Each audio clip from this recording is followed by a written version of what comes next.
We made it back to the truck, and I can tell you the only thing better than a good successful hunt is what's inside these birds, this breast right here, because wild turkey is probably my favorite meal ever. But I always start off with 3 Ziploc bags. These are a little extra large, but I normally get the gallon Ziplocs. One being I separate the breast, and I keep one for the fan, beard, and spurs. Especially when you're traveling, if you got you just a good little soft cooler or cooler to put them in. I'll start out with the beard, right here, knocking the beard off. Eddie Salter taught me to always leave you a little meat on your beard instead of pulling it off. The way it'll stay together when it dries up. Pop that off. You come to your spurs, you come up to this joint right here, right underneath this joint, and you'll feel it give way.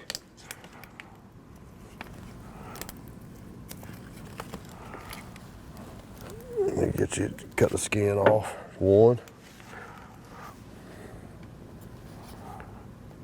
You want to get right below that knuckle right there.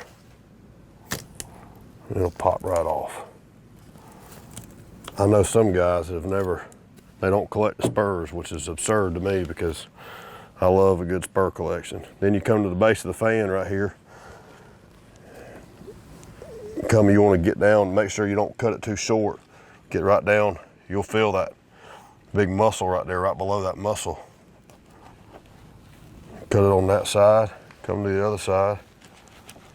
Bend it up, back toward the head. And then come right on through with it. There you go. And then obviously if you fan it out, want to put some salt on it, you got enough. You don't want to cut it too short to leave these good back feathers on there. So we're gonna throw that in Ziploc number 1. So this one, you got your beard, spurs, and fan. Throw that in the cooler. Then get to the good part, the breast here. I normally come right on that breastbone. Just cut you a little slit there and literally just peel that skin back and keep it going. About like cleaning a dove. Just peel it back.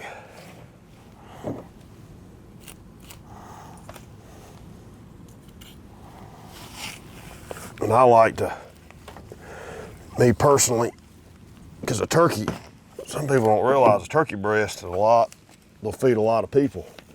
So I started a few years ago, I'm just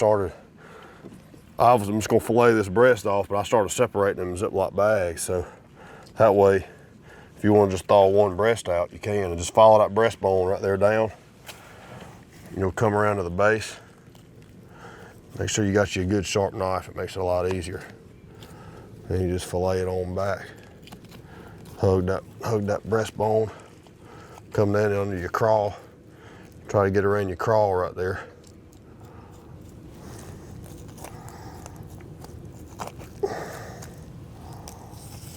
Peel that craw off. You come up.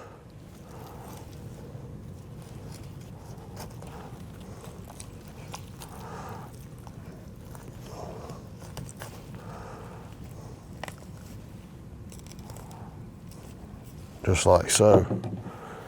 And you can clean them up now or later, but normally when I'm on the road, I like to just knock it out, pick as many feathers as I can off, and get it on ice. That's gonna be one. Like I said, I like to separate them. All right, put him in the cooler. And we're gonna flip him around to the other side here.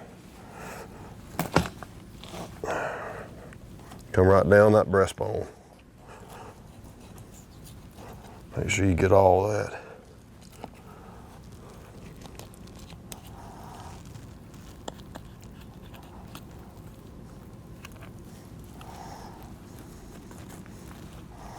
And yeah, like I said, try to get this craw off if you can, all that fat, which you can do a lot of that cleaning later in the sink when you're getting it prepared to cook. But that craw just peel off.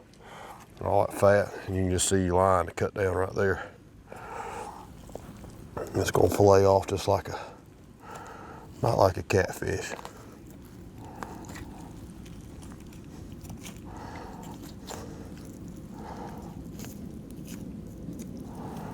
And there you go. Knock them feathers off. You can Throw it in here and grill it, fry it, bake it, however you want to.